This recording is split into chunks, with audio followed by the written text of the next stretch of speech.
All right, can everyone hear me? Ooh, yeah, you can. Okay, welcome. Thank you everyone for trudging through the snow for the very first session of the conference. I'm chairing the session on trade. Just to let everyone know, the speaker is going to speak for 15 minutes. Then we'll have 4 minutes for the discussants to give their comments, and then we'll have 10 minutes per paper for general discussion from the floor. Presenters, I'm going to be waving these cards at you to tell you when to stop. So this is for 5 minutes, and this is for 2 minutes. When you're at no minutes, I'm going to wave both of you at the same time to let you know time to go. First up, we have Habtamu to talk to us about. You're first. Yeah. Okay. Should I get it? I think you give it to me. All right. You can hear me, right? Okay. So this paper is a little bit longer, so I'm going to try and make it as short as possible. Just to give you a motivation of the idea, that most of the studies on drought focus on welfare and looking at consumption and nutrition outcomes for children and adults. However, we know that the impact of welfare is cumulative, and it starts with loss of crop production, and that triggers into entitlement failures in local economy, and that could have a compounding effect that would result in welfare loss.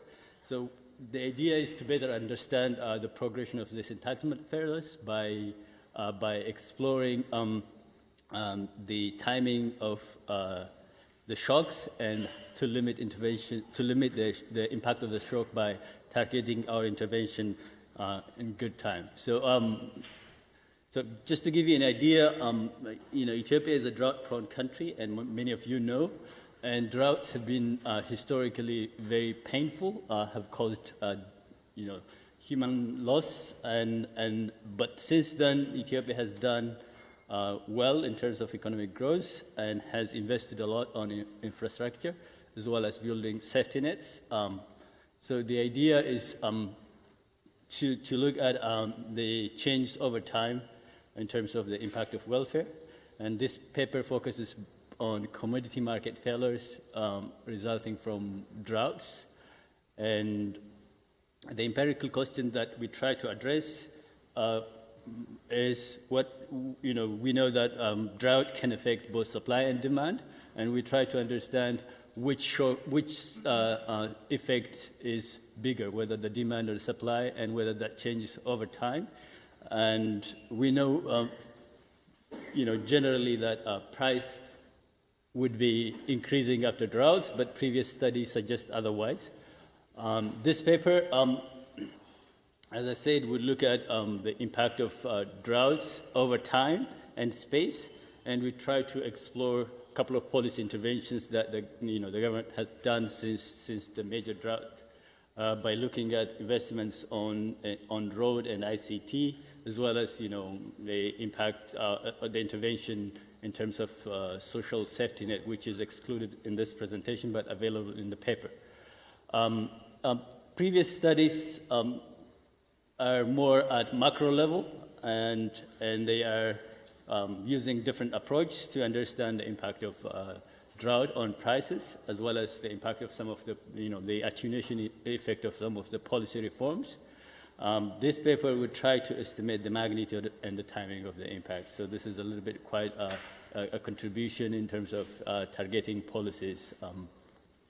And the outline of the paper would be like this. First, I'm going to quickly go through the theoretical motivation and then propose some of the hypotheses that are tested in the paper, then quickly on the data and findings of the paper. So, so just to give you a highlight of what agriculture looks like in the country, it is mainly rain-fed, and a small proportion of the land is irrigated with no change over time, and yield is highly sensitive to rain failure. So the timing and amount of rainfall is really important in this outcome. Within season storage is often done by traders in small towns, and households usually tend to sell their product immediately after harvest and end up buying during the lean season. So there is also considerable transaction cost for trading across markets, but this has improved over time due to investments in road and other infrastructures. Just to give you, this preliminary kind of, theoretical motivation, in the absence of markets, in the absence of trade, the equilibrium of price would be highlighted by this one, but, if we have a weather shock, that could reduce the supply as well as by the demand by a certain magnitude. When the supply side effect is higher, you might see a price increase like this one, whereas if the demand side is stronger, you would see a decrease like this one. But we believe that the supply side effect is higher for grain markets, at least, grain commodities.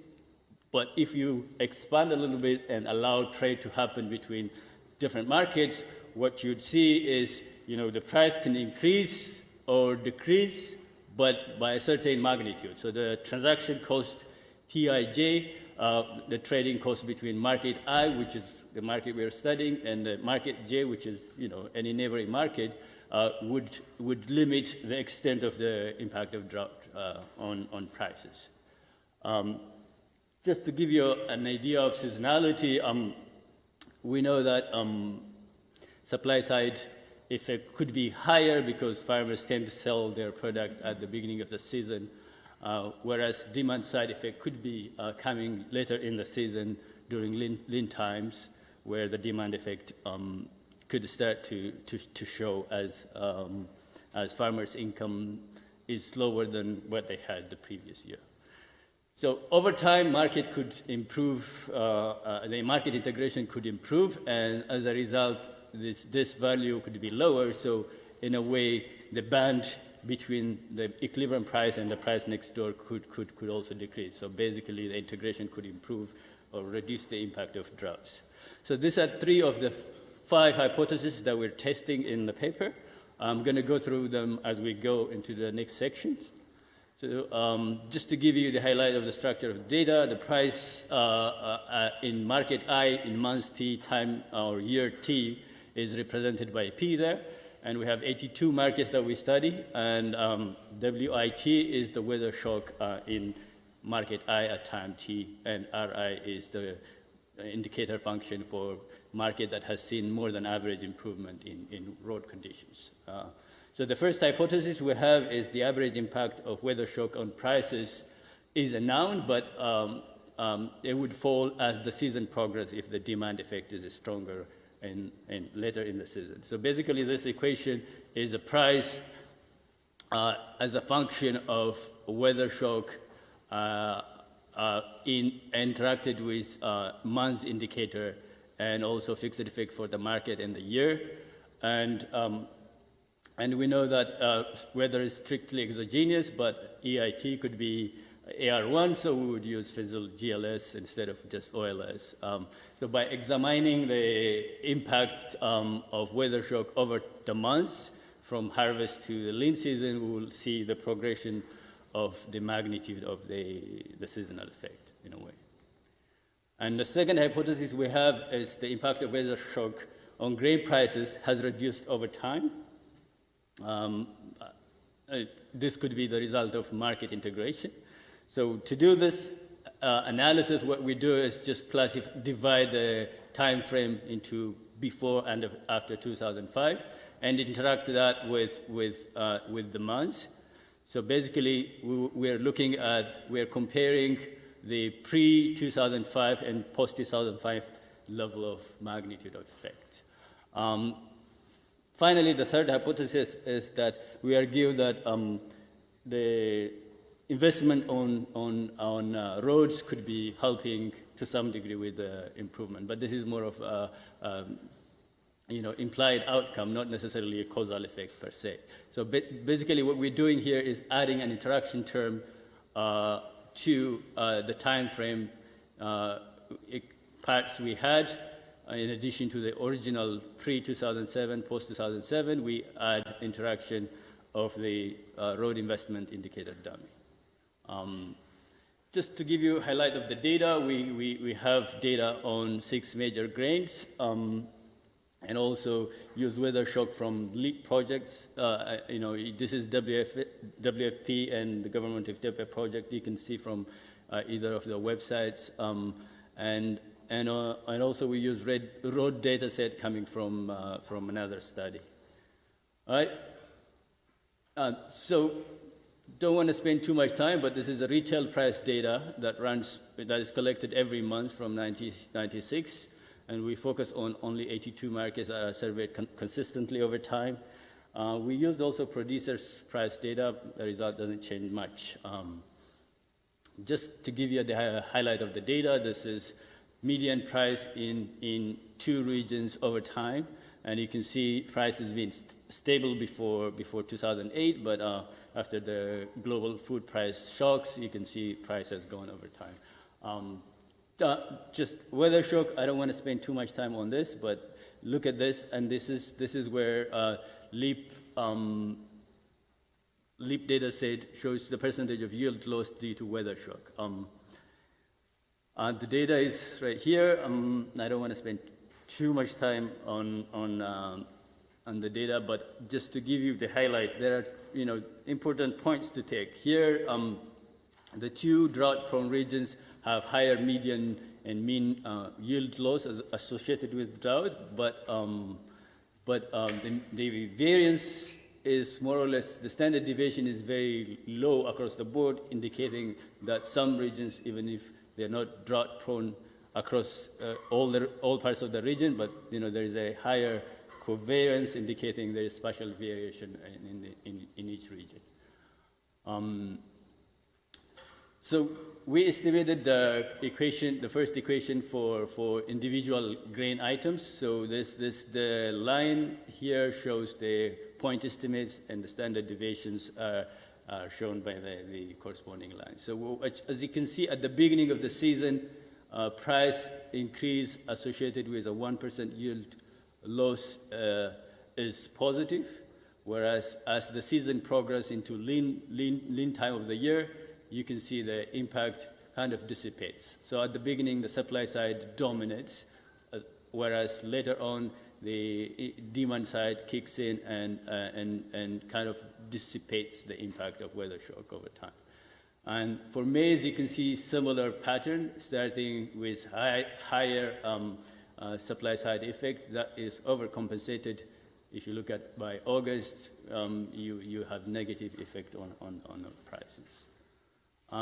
So it is very difficult to do item by item. What we did is we combined all the 6 items together and controlled for the item type as well as the grade, and this is the estimation for all the 6 items together for 82 markets, and what you see is the more or less similar trend of higher supply side effect that is overcompensated by the demand side effect at the end of the season. So over time, we see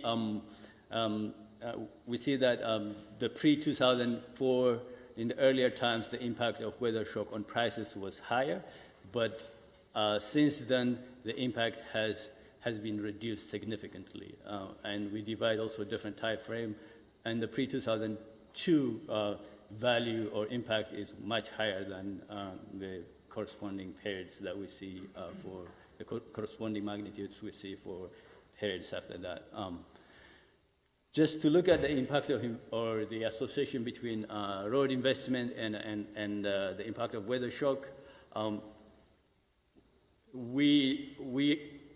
want to direct your attention to the last column, which is an interaction between the weather dummy as well as post-2000 dummy and high road investment. And we can see that this is significantly, statistically significant in 0, different from 0. And you can see is also the inverse of what we have for the low investment area before 2007. So in a way, what we see is there is, and we cannot causally say, but road investment kind of reduce or is associated with a reduced impact of drought on welfare. So on prices. So the conclusion from this study is that the supply side effect is larger at the beginning of the season and prices increase. However, the inflationary impact is slowly reduced by the increase in the demand side effect as the season progresses. And we can see over time there has been a reduction in the impact of droughts on prices, and that has somehow to do with investment on roads. But even if that last conclusion is not causal per se. All right, I'll finish here.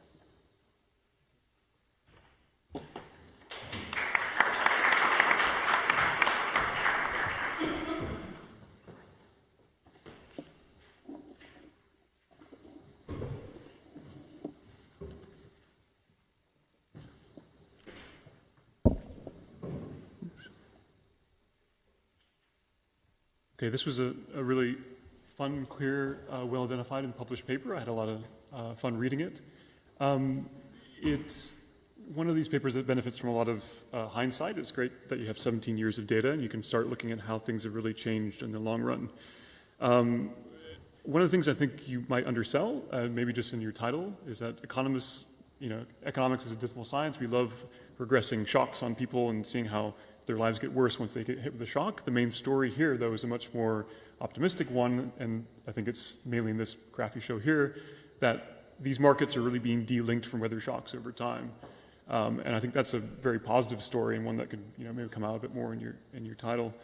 And you begin to pick apart at this positive story a bit, and part of it is, as you talk about in your presentation, market integration, and part of it is what you don't talk about in the presentation, but what's in the paper, the introduction of the safety net program. And it's nice to see, all these components which are contributing to this secular trend of things getting better. I have two main thoughts about the paper. One is a question about whether or not it could be more dynamic in how it interprets the evidence. So what you do is you take an annual level shock and you spread it, you examine how that shock spreads out over the 12 subsequent months that come after the shock. And that's kind of neat. You can see what happens over time. But 4 out of your 5 hypotheses in the paper don't actually look at the seasonality of the response. They just look at average impacts on price. So for some of them, I wonder why not just collapse everything at that annual level and look and see if there's an effect there. There's several motivations for why I think breaking it down on a monthly level might make sense. The first is the average effect might wash out. Maybe you don't pick up any effect on prices. I don't think that's the case by looking at your estimates.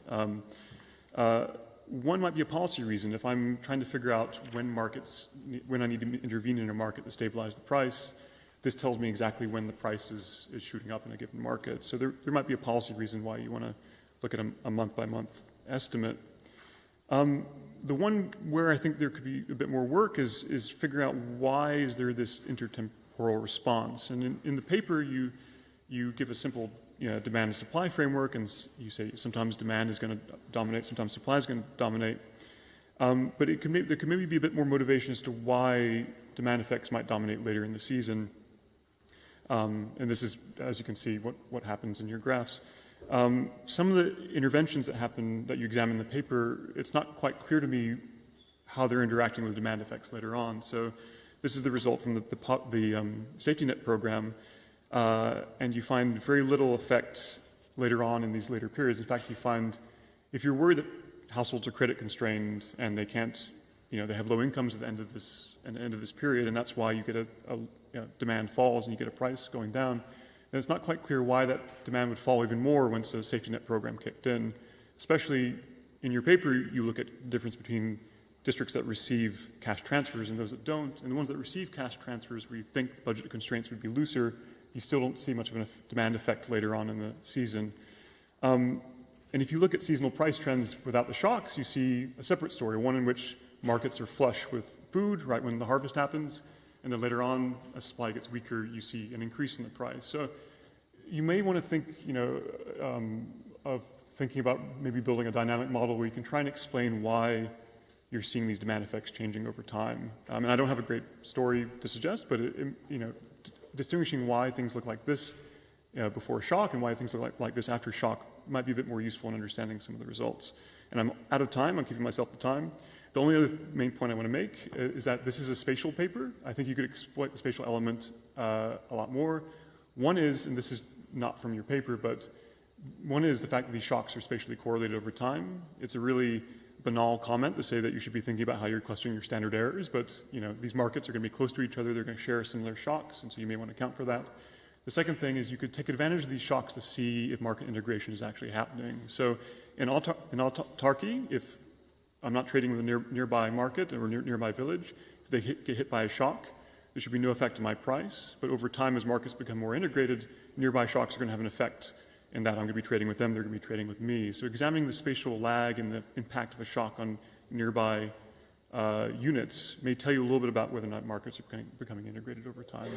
I've got more. It'd be useful to put a map in the paper just to get a sense of how all these things work. But I'm completely out of time, so I'm going to stop and I'll give you the rest of the comments afterwards. Closer. All right. Okay. All right.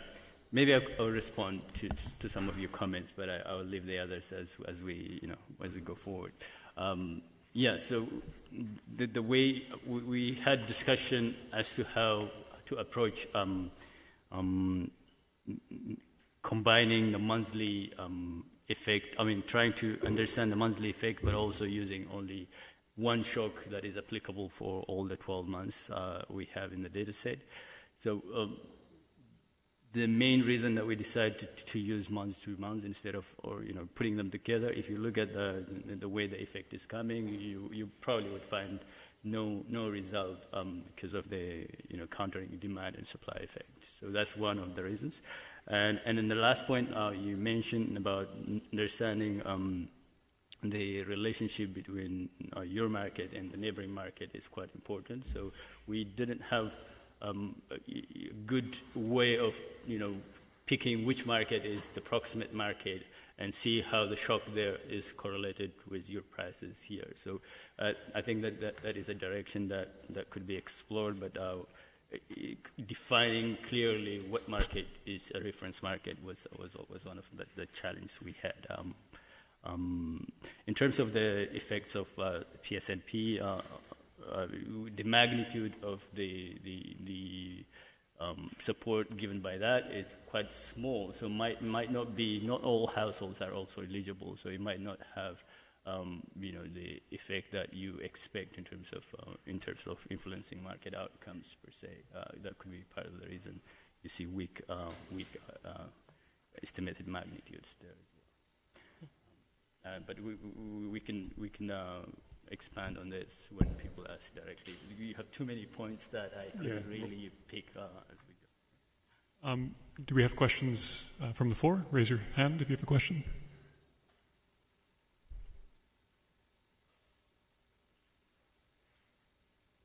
Going once, going twice.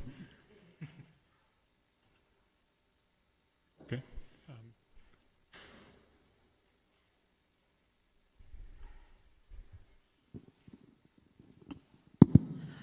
Collin from IFPRI, Ethiopia. I really like this paper. I read the earlier version. I'm a big fan. Just one minor comment or question is that you look at the road investments, the changes in road infrastructure over time. I wonder whether it would be better to look at the level of road infrastructure rather than the changes. So if you think about regions like Afar, maybe there's been investments in road infrastructure, but the actual level of road network is still quite low. So I wonder if that's a useful way of looking at this as well. Thank you. We got one back there and then one here. Yeah, I just have a quick comment on the choice of the drought. You said, if I understood it, well, you use an annual data, right? An annual measure for the drought. But I think you could explore the standard evaporation transpiration index, which you'll be able to get it on a monthly basis to be able to match up with your price. I mean, in case you really want to match the month-to-month effect from the drought to the prices.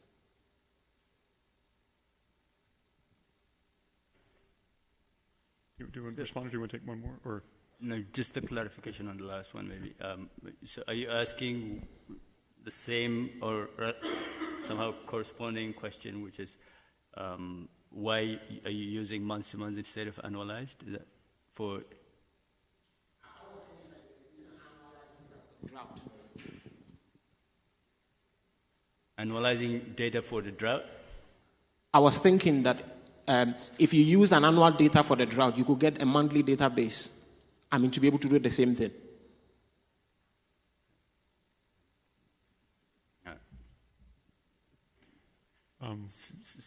Do you want to take this too? And we'll take them. Sure. Yeah, that would be great. Yeah.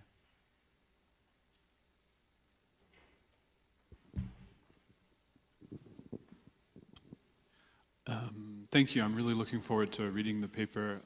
But in the interim, I was wondering if you could just give us an idea of sort of the magnitudes of this. So, you know, in comparison to the cost of road investments, obviously there's a lot of other benefits from building out roads, and you know, this wouldn't be the only reason for doing so. But in terms of the benefits of this market integration and how it's affecting markets, I mean, what sort of size of the effect are we looking at here? If you could maybe comment on this a little bit, that'd be helpful. Thank you.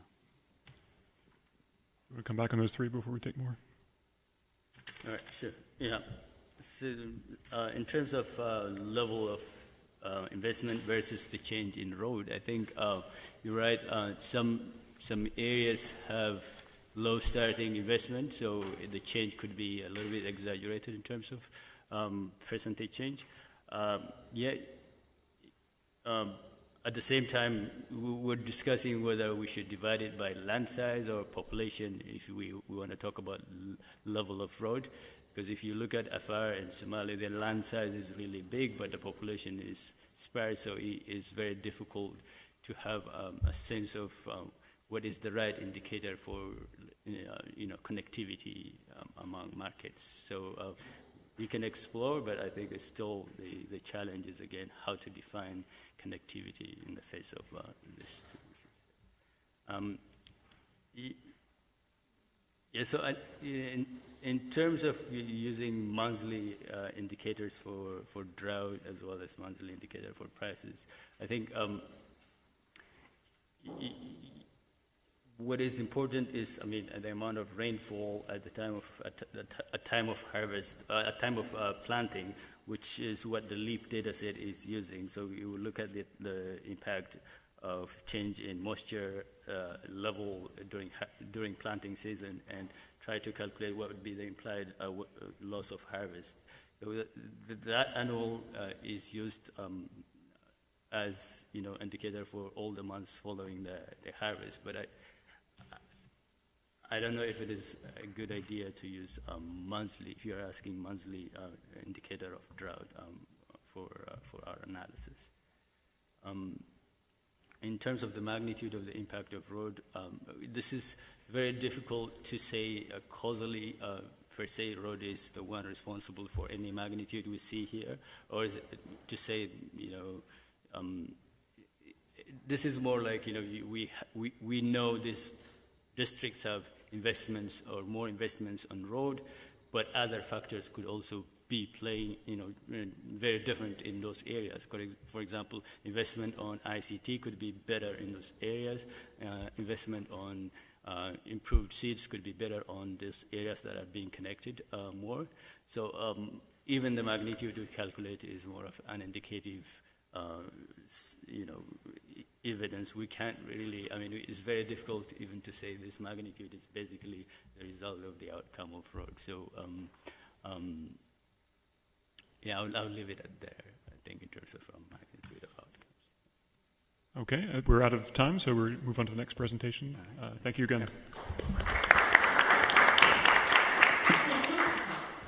Okay, thanks. I think actually the last paper has a nice segue into our paper here. This is work jointly with Nuhum Traore, who the World Bank sent to Chad, so I got to come here to snowy Oxford instead. We're looking, instead of agriculture, we're looking at firms, and trying to see what the effects of temperatures are on firm productivity.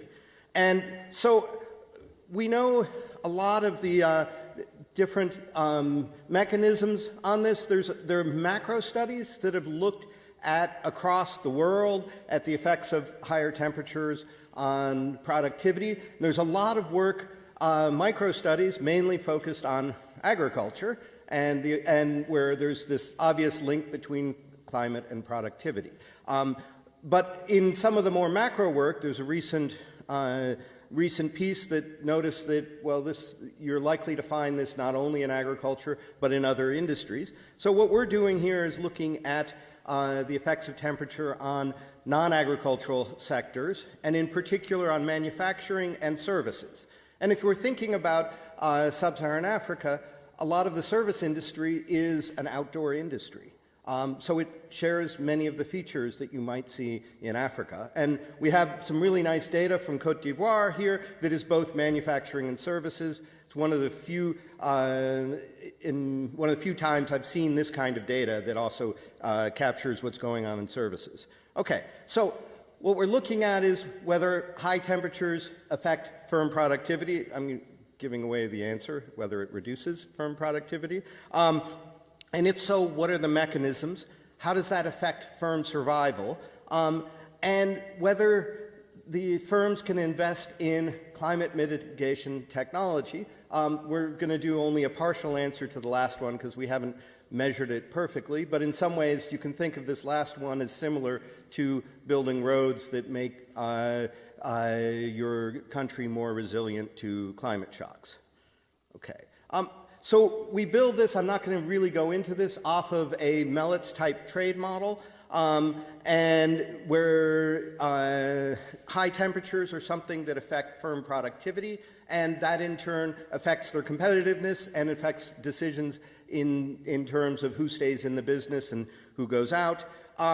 We then estimate total factor productivity for manufacturing, service, and some large agricultural firms in Côte d'Ivoire, and then test whether these high temperatures affect revenue, TFP, profit, and firm exit rates. And then we're also going to go into the whether it affects different types of firms differently. Like, does it affect labor-intensive firms more? How does it affect capital-intensive firms? So, as a preview, since Nuhum gave me more slides, you see that 40 down in the corner, than I can possibly go through. What we find is strong negative effects on firm revenue, TFP, profits, and survival. The high temperatures reduce both labor and capital productivity, and they have more effects on small firms and firms that have the ability to invest are less affected by these temperatures. Okay, I'm going to skip the contributions. You can tell me what if we have any at the end.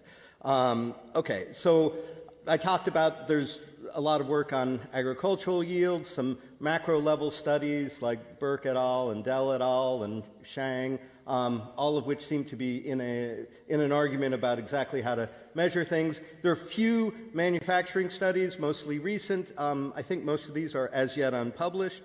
Most of those are very specific to a single sector, and we have something that's economy-wide.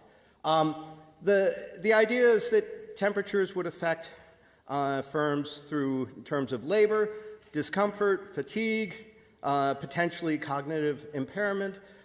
Capital might malfunction. You may also see rolling blackouts during hotter periods. This might also divert investment. So there's also the infrastructural, the power disruption, which we talk about as though it exists, but we don't actually measure in this paper. That's the next one, maybe. So what we do, as I said, we modify this classic trade model to incorporate climate costs, and it produces this some predictions that a decrease in revenue is going to that increases in temperature should decrease revenues and expected profits, and this effect should be lower for firms that can invest in mitigation technology, and this should increase the exit rate from firms in the market due to increased temperatures, and as well as those that are least likely to invest in these mitigation technologies. Okay, so we have data from Côte d'Ivoire. So as you know, in this audience, I don't have to say it, Côte d'Ivoire is in West Africa an important economy and also important in manufacturing. There's been a 1 degree centigrade average increase in temperatures in the last decade or so. It has a significant manufacturing and service sector, and there has been this long-term decline in productivity over time, due in part to various other types of mismanagement of the of the country, I guess, or other things going on. This is what's happening with temperatures. So that green line is 81. Let's see. Basically, the green line is the more recent temperatures, and so you can see temperatures going up over time in Abidjan. We have data from the Registre des Entreprises, and we're using NASA's surface meteorology, solar energy, daily temperature data, as well as we're using precipitation data, but that doesn't turn out to be as important. Here's the map that Matt was asking for in the last.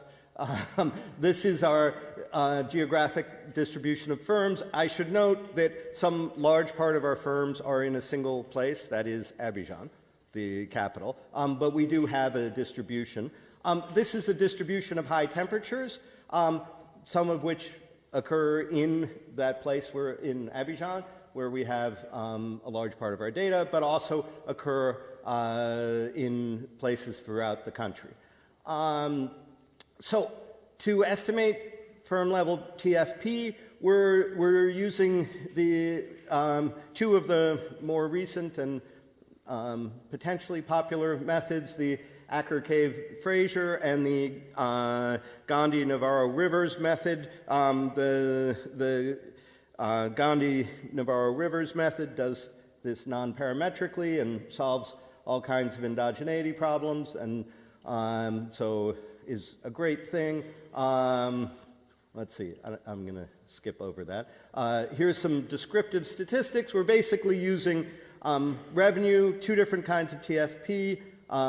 We have labor, we have firm age, firm exit, about 13% over this data set, 13% of the firms exit. And we're using, for temperature, the number of days above 27 degrees Celsius as our high temperatures. These are average daily temperatures. So in order to get above 27, in the middle of the day, you're likely in the high 30s.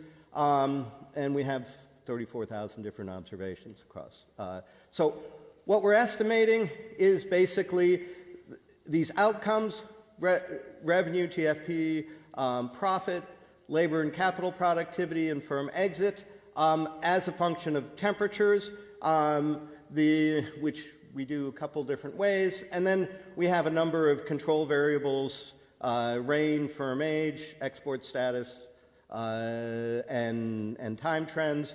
We control for firm fixed effects and district fixed effects, and cluster the standard errors at the region and year level.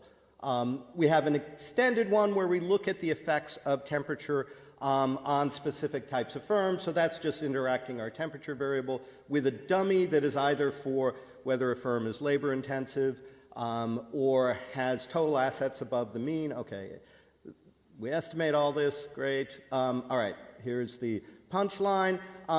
So what we find is significant and fairly large effects of days above 27 degrees Celsius on firm productivity. Either way we measure it, we find that if you do the wage bill or the value-added wage bill per capital, we find the same negative effect. That is, both labor and capital productivity are being negatively affected by by higher temperatures. Let's see. So this is for labor-intensive firms. We don't find as much here. That we don't find that the effect is differentially high for labor-intensive firms. This is something we assumed we would find in the data and did not. In the first column, if you do labor-intensive above the mean, you see something that's weakly significant. The labor-intensive above the median is in the direction we'd expect, but not significant. Similar effect for outdoor firms. So outdoor firms are things like construction, anything where most of the work is being performed outdoors. We don't find a differential effect there. Let's see. This is looking at exit rates. Again, we find first, revenues and profits. So productivity goes down, so do revenues and profits. I should note, most of the literature on the cross-country literature is using a version of revenues because they have to do this with GDP. So we find something consistent with that we are identifying as being productivity. Firms are more likely to exit with lag days above 27 degrees Celsius. We also find some evidence that firms that are larger are more likely to be able to mitigate this climate effect. We take this as some sense of firms able to invest in climate mitigation technology. We run this where we divide up Abidjan to get a little bit more variation and find similar effects. Those are the same. Some alternative subsamples, it's robust to that. Different temperature bins, if we use the top percentile, it also works. And so my conclusion, just on time with my red card, is that we find strong and economically significant effects, temperature on firms' revenue, profits, and TFP. This is something that affects both labor and capital productivity and affects the probability that firms exit. And I should say this is, potentially one of those reasons why you see lower productivity of firms in a place like Côte d'Ivoire.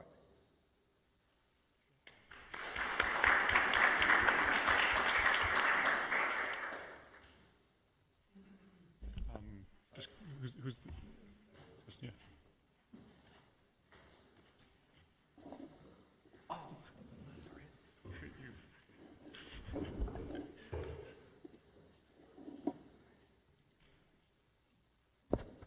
It's a nice presentation. I like the paper better now because the original version didn't have a result. The one I received didn't have the results. So only the descriptions were the basis for my comments now. Some of my comments have already been addressed by the presentation.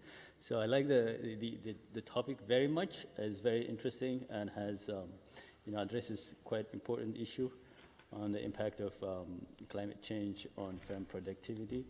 And there are previous studies, as you pointed out, on the impact of heat waves on labor outcomes, but this is quite unique because it looks at both labor and capital. And in the text I received, only revenue was analyzed, but now I think I see profit, and as expected, the profit impact is much stronger than the revenue impact you presented, so that is already addressed. And in terms of the impact of temperature on capital productivity, it would be great to have more detail, but I already have seen some of your argument why high temperature could adversely affect capital productivity. But it would be good to have a sense of why you don't see much impact on firms that are usually working outside a complex, like construction companies. Why don't you see a stronger negative effect on those than others? And in terms of measures of temperature, you use a cutoff point of 27, 25.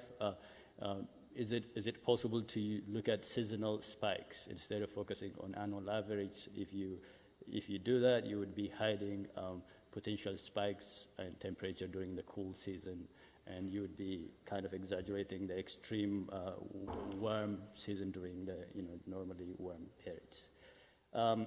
Firm concentration, you have addressed it by putting some maps on now. I think if it is possible to have also a detailed grid and try to link firms to specific weather condition would be very interesting, especially if there is variation across space.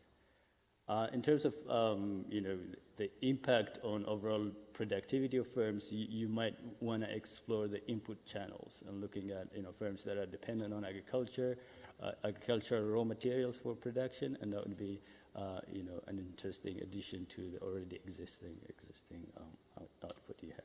So some of these papers are quite interesting and link it to your finding, tangential at least.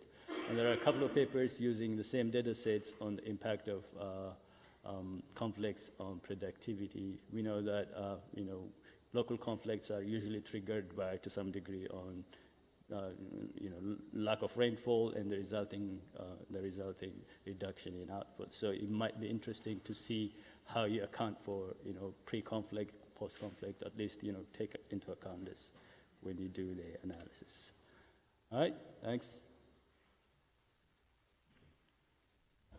Respond to those before taking questions? Or? All right, let me just respond briefly. A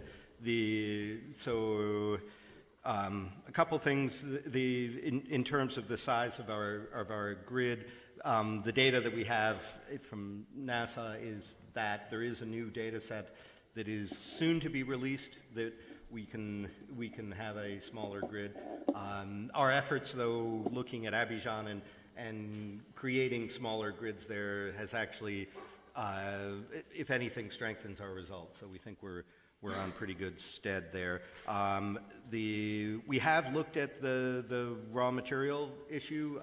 We also had a thought that agriculture-based industries might be more affected, and that part of what we were finding as productivity of firms would in fact be related to maybe the supply side for those industries. We did not find an effect of that, but it's a good idea that maybe we can discuss that more. We have actually run these as a robustness check, controlling for the political conflict that's in those other two papers, and that doesn't affect our results. So. Okay. Any questions from the floor? One here. Thank you. Matteo Fiorini from the UI Florence. As far as I understood from your theoretical framework, you have two main channels through which temperature can impact on firms' productivity. One is linked to the labor and the other on capital. And the theoretical framework has clear-cut implications on the sign of these two channels. They both imply a negative impact of high temperatures on firms' performance, right? I was wondering whether the theoretical framework implies a theoretical ambiguity on the relative strength of the two channels, whether one is more negative than the other, and potentially whether you can bring this theoretical ambiguity to the data and see what happens there and probably deliver policy implications of what firms can do to most efficiently deal with temperature issues. Thank you. Randall, you had a question? Thank you. I was just wondering if there's any way of investigating the persistence of these effects, because there are, firms can make allowances, infrastructure can be adopted. There are plenty of countries which are hotter on average and extremely productive. You got a third question? Thanks. Radek Stefanski, University of St. Andrews. You mentioned at the beginning that the productivity fell over time. And I was just wondering, could you say what proportion of that decline is due to the rise in temperature? Okay, let me take that last one. I have no idea. But actually, I think because I think the productivity declining over time is something we've gotten from other sources. We could do that in our data, and I think that's a good suggestion. We'll take it as that we can have a sense of, that gives a magnitude. I should say the numbers aren't off the top of my head, but the magnitudes of these are quite large in terms of the effect on what is in manufacturing and services about 70% of the economy. So they are not small. I don't know if they're the reason, though, I wouldn't go so far as to say they're the reason for the overall declining productivity. The persistence of the effect, we haven't looked at it explicitly except when we're looking at exit. And so in exit, we are using lags of that. And so the probably worst kind of persistence is that you persist out of business. I think there's a really interesting question there, though, in terms of the persistence and the ability to adapt in various ways. That was my discussant brought that up, that, if you have capital that doesn't work when it's hot, well, you just put it in an air-conditioned room. That requires capital. And what we do find is that the firms with better access to capital are the firms that are least affected by these temperature effects. On the question on the theory, I guess our theory is not as sharp as you would like. It's probably not as sharp as we would like in terms of in essence, in the theory, it doesn't necessarily produce the result that temperature is going to reduce productivity unless you make an assumption about the particular temperature parameter in there. If we assume that it's something that's reducing productivity, then yes, we get that result. I don't think, as we've done it, that it would give us a differential result out of labor and capital. That would probably require a bit more nuance than we currently have, and I guess this is probably to be fair, it's the empirics that are driving this paper more than the theory. But thanks for. We have time for more questions. We have one here.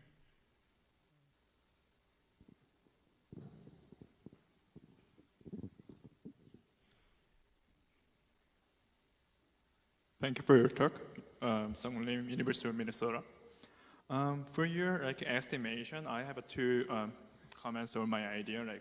What about because your data is kind of a long data, so it might be good to add some time trap so that you can see if there is any pattern in terms of time, and then you did the fixed effect for district and then individual farms level, right? So, but why don't you adding some fixed effect for certain type of commodity or output? Because maybe there are some patterns for example, for agricultural farms or there is many different type of product, right? So if you add some fixed effect for each individual, some specialization of the product, then we may see a certain.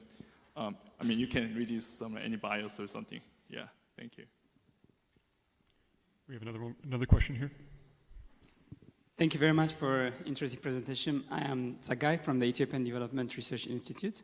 What about the demand side, especially when you're considering revenue and profit? Maybe you produce more, but you're not selling them because the demand for the product is going down because for example, if you're selling ice cream, maybe you sell more because of the temperature. So if you consider the demand side. Thanks. We have a third question. Yeah, nice work. Just one question, because we're talking. I think you're identifying the effects of changes in temperature, and not really the levels of temperature. So in relation to this, I don't know too well the country and whether there are differences in geography in terms of temperature levels. But I wonder in areas that have higher temperatures to begin with, that are more used to these types of shocks, there is more adaptation to begin with, and whether this effect is coming from areas where this doesn't happen very often. And in relation to that, I wonder why did you choose this 27 Celsius as a threshold for these shocks? Thanks. Okay, so I'll take that one first. In terms of the 27-degree threshold, it somewhat matched what had been done in other sectors. We redid it using the top 10% and the bottom 10% and that's a threshold that's somewhere around 27.5. So we originally chose what it was a more round number, which is admittedly arbitrary and probably not the perfect way to do things. I think we are, I guess because of the way we're doing fixed effects, this is changes and what you're suggesting is that perhaps the changes are worse the really hot days in a really cold place, or say really cold days in a normally temperate place, have potentially more effects. The Côte d'Ivoire is actually not that different across regions that we see that we're going to be able to pick that out. I'm actually working currently on some data from Ethiopia where we have large differences in average normal temperatures, and there we do see things like high temperatures have a stronger effect in the cooler parts, and that's also, and there maybe an absolute temperature issue isn't a good idea. In Côte d'Ivoire, we didn't think that having a single temperature issue is a thing. We've thought a lot about this because, you know, in the U.S., in Phoenix, Arizona, a normal day in the summer is 100 degrees Fahrenheit, and that same kind of day in other parts, where I live in Wisconsin, would be a horrible day and nobody'd want to work. Or this kind of weather is normal for me in Wisconsin, and I suspect here in Oxford it makes everybody want to sleep in. Let's see.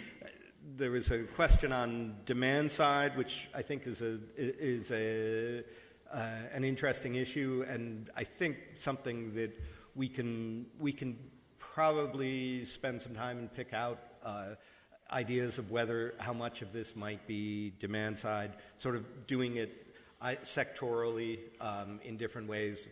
I don't know if we can get down to ice cream versus, ice cream, but we do have things like soft drinks, and I think we can get close to the ice cream versus hot food, I guess. Let's see, the suggestions on time trends, sectoral level fixed effects. We certainly have had those, but I think you're suggesting perhaps interacting those with these temperature trends or differences in temperature, which we've tried some of that, but I think it would be good for us to dive more into that. The time trends and thinking of this more in kind of in a time series framework is not really something we've thought about. We do have time trends in there, but I think given that there is a long-term increase in temperature trend, I think we probably do need to think a little bit more about how that is affecting what's going on. So, thanks. Okay, thanks, Jeremy. Yeah, Andreas. Okay.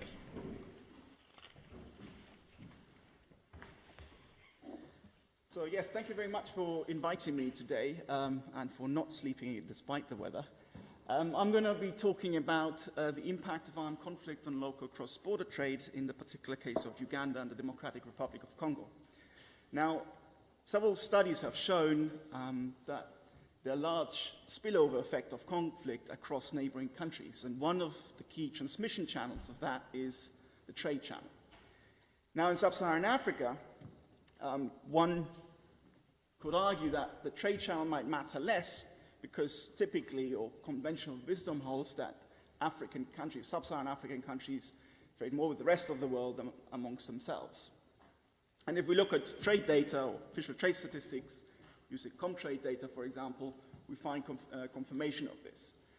Now, the issue that I have with official trade statistics is that they are not very good at capturing a type of trade that I'm going to be focusing on today, which is local cross-border trade. And what exactly is local cross-border trade? Well, it's characterized by small traders crossing the border, so it's people living along borders, in communities along borders, and crossing the border to sell their produce in a nearby market on the other side. They happen in relatively small quantities, just as you can see here in this picture, which is a border post between Uganda and Kenya.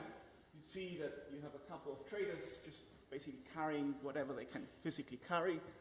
And because it's happening in so small quantities, it's often not recorded by official customs authorities, because we customs authorities tend to just let these guys pass. They're just too small for them to be worth tracking down.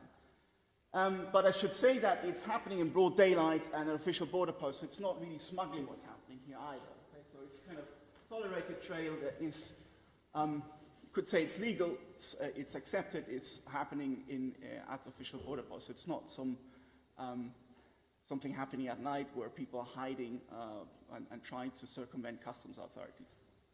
And this type of trade actually accounts for a relatively large share of overall regional trade in many parts of sub-Saharan Africa. So in the case of Uganda, for which I have data, local cross-border trade accounts for 30% of Uganda's total trade with its immediate neighbors, and for over 50% of its trade with the DRC, which is the country that I'm going to be looking at today.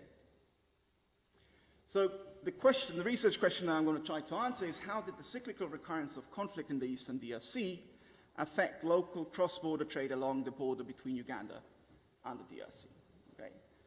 I'm skipping literature review and so on because of timing constraint. Let me go straight into setting the scene. We're talking about a region here to the east, to the DRC's east. It's comprised of 4 provinces, which has been home to low-intensity conflict over the last 1.5 decades or so, involving a whole plethora of rebel groups and state actors. And what I'm going to do is, I'm going to take advantage of the variation in conflict occurring over space and over time, and link that to local exports from Uganda to the DRC, going through 7 different border posts along this border between Uganda and the DRC. And I'm going to use several sources of data to do that. First one is a data set, quite cool data set, from the Ugandan Bureau of Statistics, which gives me local exports by border post on a monthly basis between 2005 and 2015 at the HS2 product level. I'm going to link that to geo-reference conflict events data from the Armed Conflict Location Events data set, which is a widely used data set to study the impact of conflict. I'm also going to use a spatially disaggregated population data set at a high resolution from the World POP platform, and the network of primary and secondary roads from UNOCHA.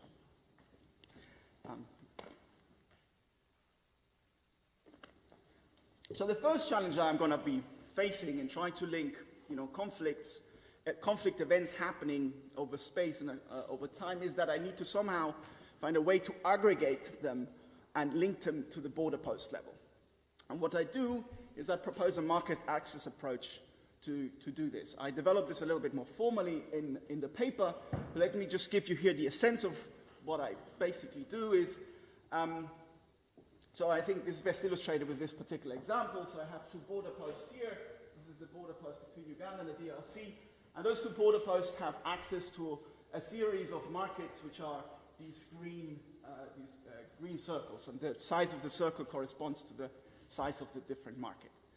And what I'm going to do basically is that, once I observe a number of events happening across space, I'm going to assign a certain weight to each of these conflict events. And the weight that I'm going to assign to each of these conflict events depends on how heavy it is impinging on the market access from a particular border post. So, for example, this conflict event here would get a relatively high weight because it's basically affecting any trader wanting to reach any of the different markets that it can access from the Bunagana border post. Meanwhile, a conflict event here would have a much smaller weight because it's basically only affecting a trader if he or she wants to reach this, this settlement here or this settlement here. So by that, I get a conflict exposure measure at the border post level, which then ideally I would like to implement in some sort of a regression framework like this one, where I regress my conflict conflict exposure measure at the border post level to log exports, so local log exports going through border post B in month T. And then obviously you'd control for some border fixed effects, time fixed effects, and for some control variables at border level.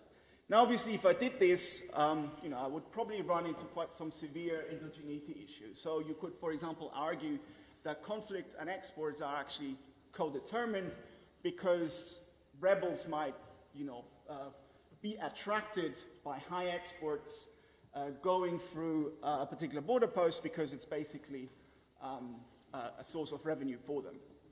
Similarly, there is an issue around the conflict or around measurement error because the ACLED data set is based on media reports, so media reports tend to underreport those conflict events of high intensity due to the security threats inherent in reporting from areas of high conflict.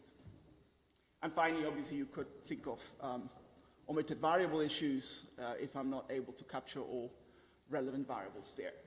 So what I'm going to propose to you is an instrumental variable approach which exploits some of the historical features of the conflict in the DRC of the last decade or so. And to be on the same page, let me give you just a tiny little bit of background to the conflict. So the first thing that I should highlight is that Rwanda's government has been a key foreign actor in the conflict because it sees this area of the Eastern DRC as a safe haven to rebel activity, or to safe haven of militias that actually want to overthrow the current government in Kigali. And those are kind of remnants of the Rwandan genocide in the early 1990s. Now, Rwanda's strategy to answer this problem has actually repeatedly changed. It has changed quite a lot over the last decade. They've kind of shifted several times from kind of outright support to some proxy rebel groups on the ground, or to a more hands-off approach where they would kind of collaborate with the DRC government. And the third important fact is that whenever Rwanda actually decided to intervene by military proxy, it would result in a high spike in the violence. And the best examples of that are the M23 rebellion in 2012 and the CNDP crisis in 2008. So I'm going to argue two things here. The first one is that because of the type of support that Rwanda was rendering to these groups whenever it was deciding to support someone on the ground, these groups would have to locate their headquarters relatively near to the border of Rwanda because the support implied or required these rebels always to cross into Rwanda because Rwanda didn't have any physical presence in the DRC. The second thing that I'm going to argue is that the decisions of whether Rwanda would kind of actively be engaged in the conflict somehow by rebel proxy were pretty exogenous to what was happening on the ground. And to illustrate this with some, votes, let me just give you a couple here. So this is two observers of 2008, Boshoff and Höpke, who said, for Rwanda, the sheer existence of the FDLR, which is the largest Rwandan Hutu group which is opposed to the current government in Kigali, as a military actor hampers the development of a genuine political opposition. Although the direct military threat is limited, it keeps the genocidal agenda alive, effectively limiting the political space in Rwanda. Maybe skip this one, give you a more recent one. This is by Stearns, who's a scholar who has studied the conflict in DRC at great length. He says, Rwanda's decision to help create and back an armed group in Congo was influenced by the culture and divisions within the ruling party, as well as by the pathologies of the decision-making process in Kigali. So with that background, basically I define an instrumental variable, which basically takes whether Rwanda is actively supporting rebel groups at any moment in time, and I divide that by the distance of each of the borders that I have between Uganda and the DRC. And what I get is basically variation over time and space, because the border posts happen to be aligned on a south to north axis with distance to the Rwandan border. And then, obviously, I use a standard two-stage least squares approach to estimate this, pretty standard, so let me skip this and jump straight into the results. So these are my main results. Let me maybe highlight three things here.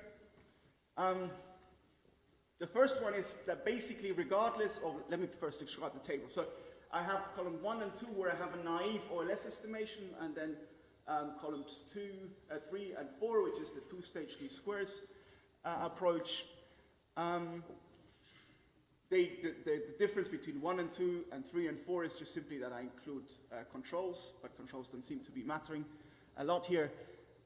So in a nutshell, first message is, well, regardless of whether we use OLS or two-stage least squares, we get actually a negative effect of conflict on log exports, which is what I expected. The second message is that, however, if I instrument the conflict exposure measure, I get a much larger impact. And this is very much in line with this suspicion that these conflict and log exports might be co-determined and that there might be more a severe measurement error. So what I get is, if we trust the two-stage least squares results, these would imply that the occurrence of one additional conflict event in any month that affects the entire market potential from a particular border post reduces local exports by around 25%. Third message is that note that the first stage results are highly relevant. Okay, so I get very significant results there. Also, if I use an F-test on excluded instruments, these threshold values are far above the conventional threshold values. So I then, skipped one. Give you some additional results on the dynamics of the impact of conflict. Here what I do, so if you focus first on the first column, what I do is I see how long the impact of conflict lasts by including some lagged effects of the instrumented conflict variable.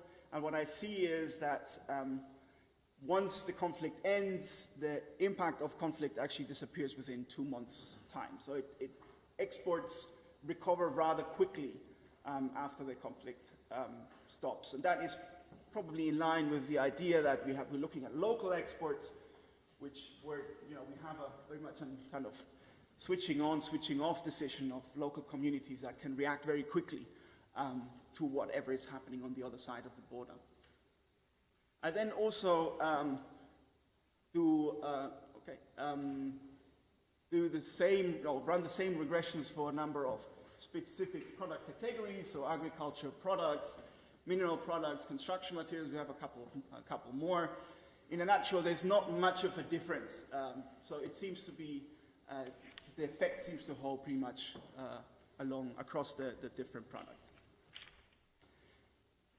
I have a whole range of robustness tests, which unfortunately I'm not able to really discuss here with you. Maybe we can go into one or the other in the Q&A session. So let me just conclude. So basically what I show in this paper is that the occurrence of conflict does result in a large decline in of local cross-border trade along the Ugandan DRC border, that local trade recovers actually very quickly once the conflict ends, which seems to be in line with the fact that I'm looking at local exports. And what are the implications of this? Well, let me highlight two. Well, first, it seems that trade can actually be, particularly for those communities living along the border, an important transmitter of spillover effects of conflict from one jurisdiction to the other. And even in the sub-Saharan African context, where some authors and some papers have argued this channel would not matter very much. Moreover, and that's a very important, I think, implication, it implies that trade can actually induce conflict spillover effects that might have distributional consequences within a country. Okay, so they might affect some regions more than others, and this is something that has not really been looked at in the literature. I have a paper, a sister paper to this, that I'm currently working on, which will precisely look at this. And I hope that, I'll be able to provide you some answers to that maybe next year, I don't know. Thank you very much.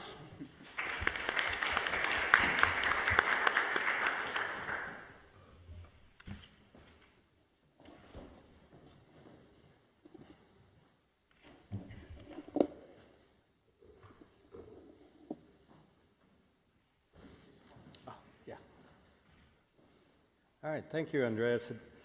So this was a super interesting paper.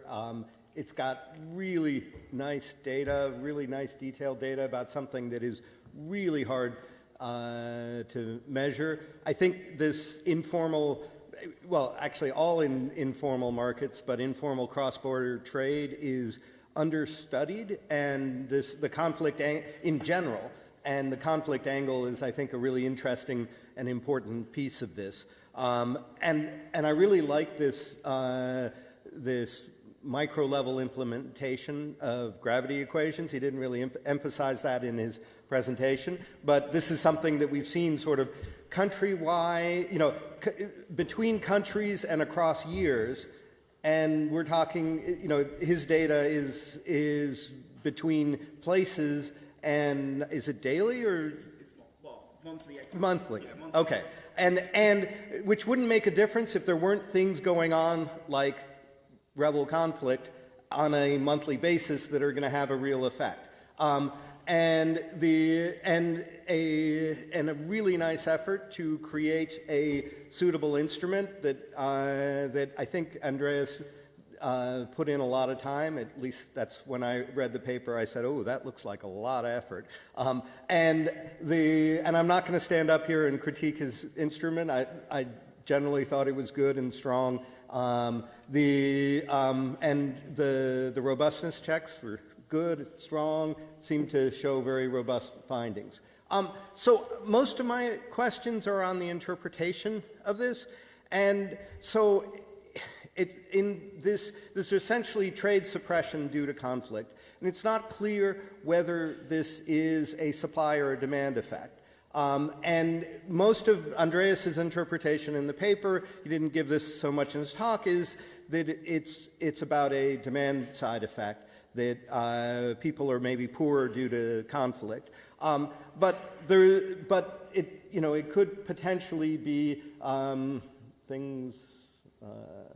Things like exactions from rebels on the roads or cutting off roads entirely, and there are things about the conflict that maybe make a difference.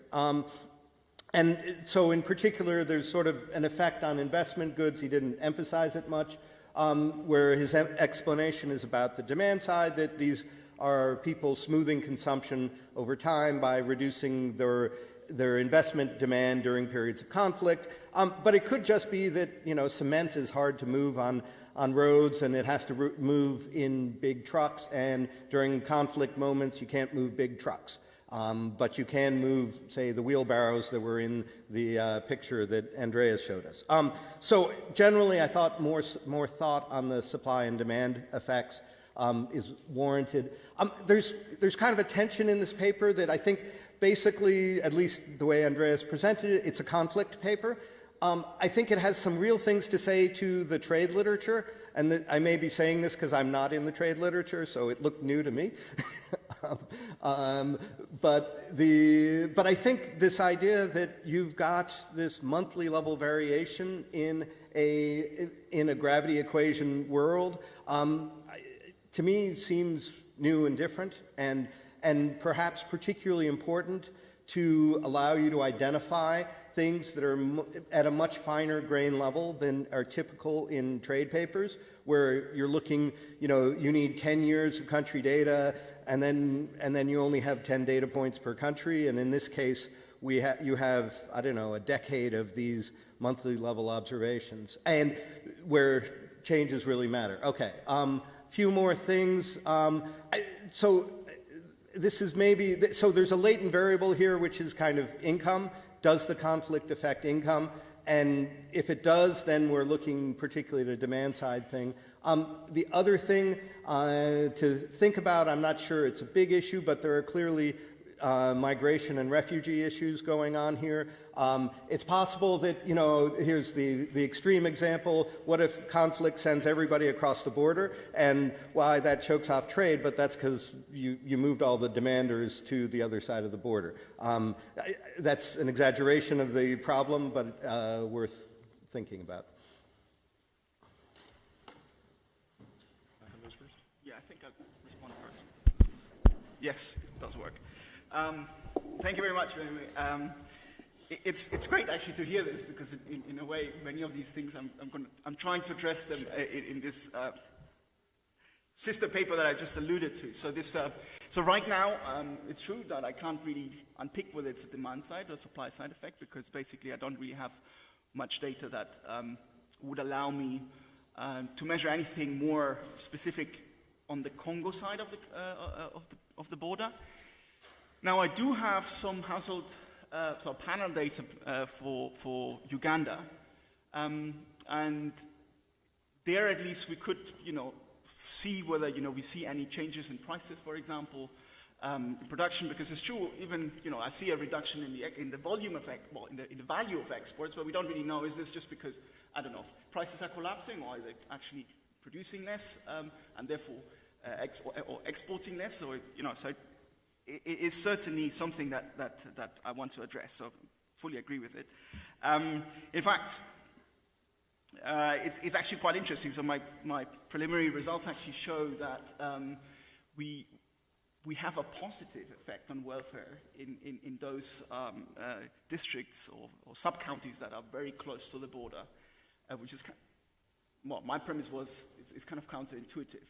But maybe what we see is that, for example, we have a lot of refugees coming in, and they basically bring all the demand to the local market, or you see that because all the exports are that were going to go into the DRC are basically being dumped, and then you have a massive reduction in prices, which affect a large set of the population. I'm not yet able to say anything about what mechanism is really taking place, but it's certainly something that I think is very interesting and very under-researched, surprisingly, I must say.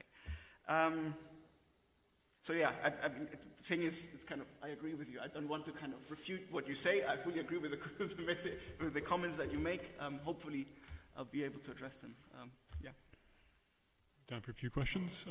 One in the back, then one next to him, and then two here.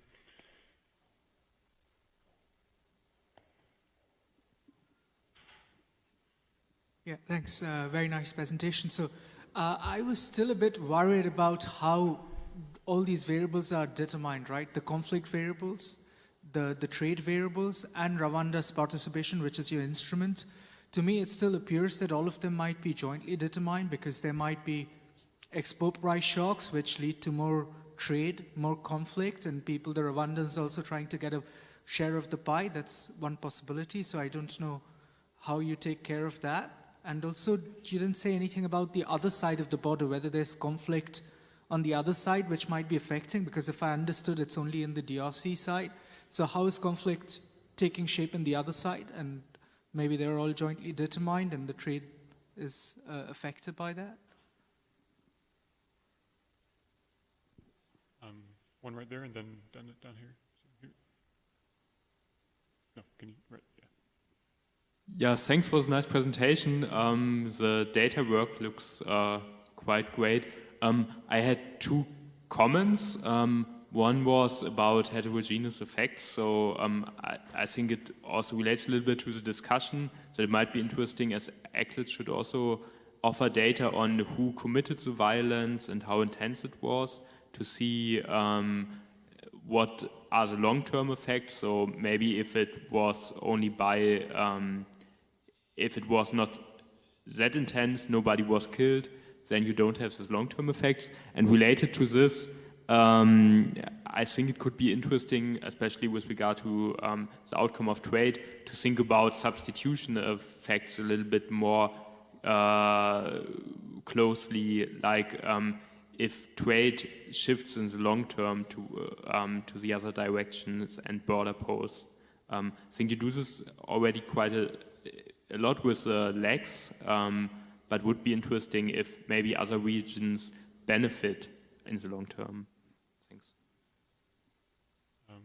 Will, and then behind you. Can you? I was interested about security on the border. So if you know much about sort of the response from governments and so on to these, like whether that might be one of the channels that's affecting the trade patterns in response to conflict. Thanks. Just right there. Hello.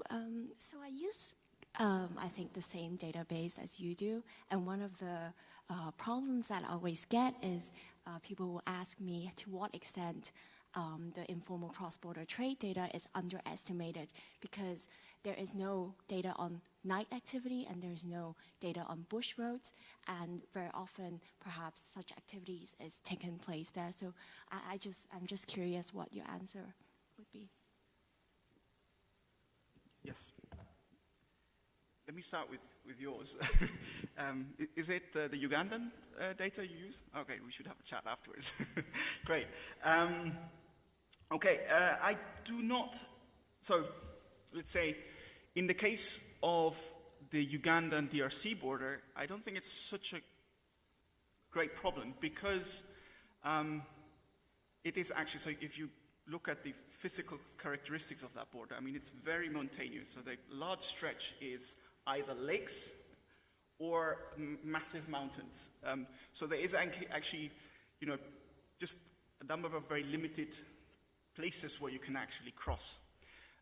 There's also a qualitative survey that was conducted where these traders were actually asked, why do you choose to cross at the official border post where you might potentially, you know, be stopped by an official or you might get harassed or whatever. And it seems that, you know, they value the security that is associated with the official border posts. There is use, and there is something called panga routes are used, but it's usually for smuggling. So what is being traded there is often gold from the DRC into Uganda, ivory, so things that really want to go undercover, okay? And, you know, even if there was some, you know, illicit trade happening along these routes, you would still, you know, I still find it interesting to understand what's happening to the legal component of this informal trade. And it's very substantial. You know, we're not talking just about, you know, a couple of traders crossing, you know, once a week.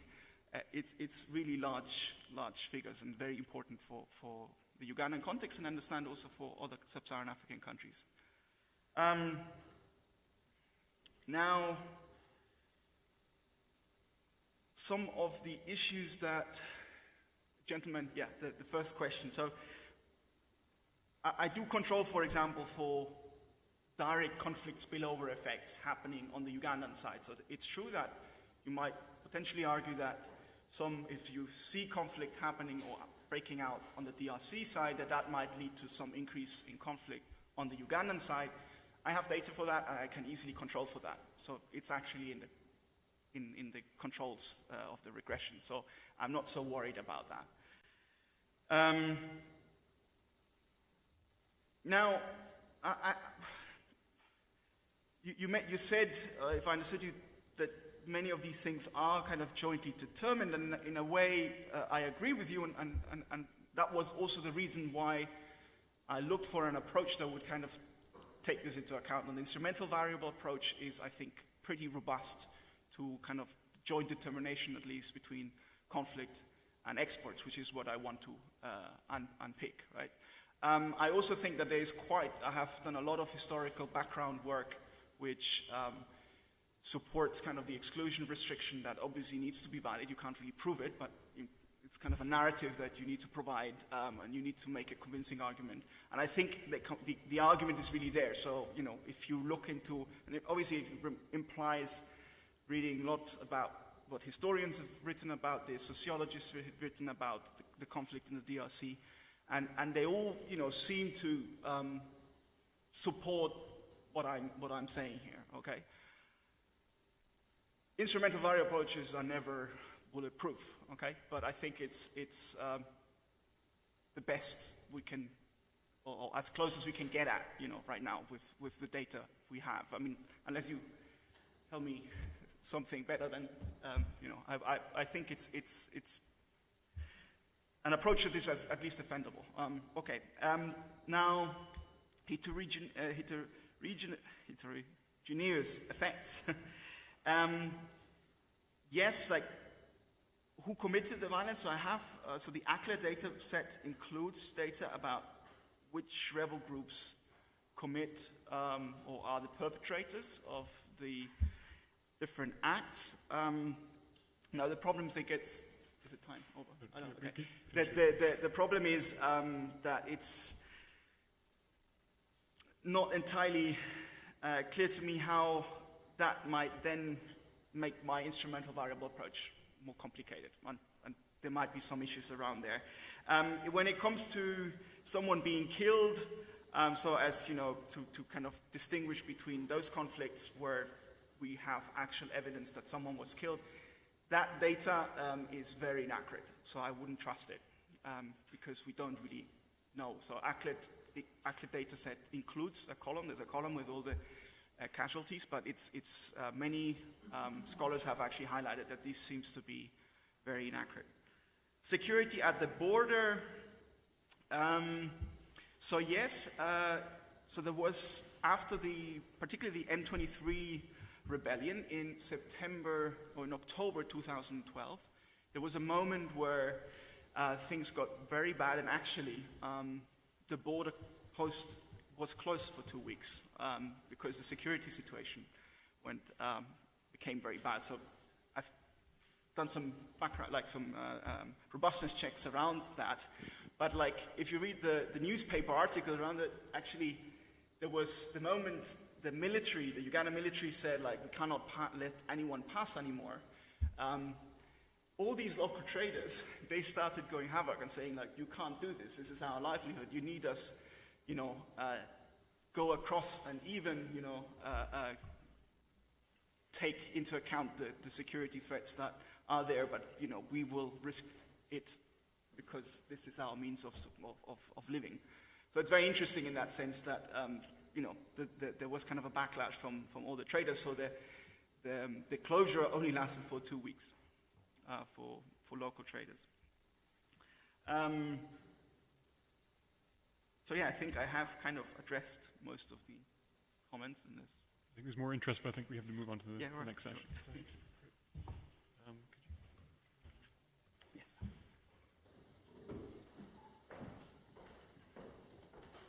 The odd one out of this session, maybe the conference as well, and now for something completely different, as they said before.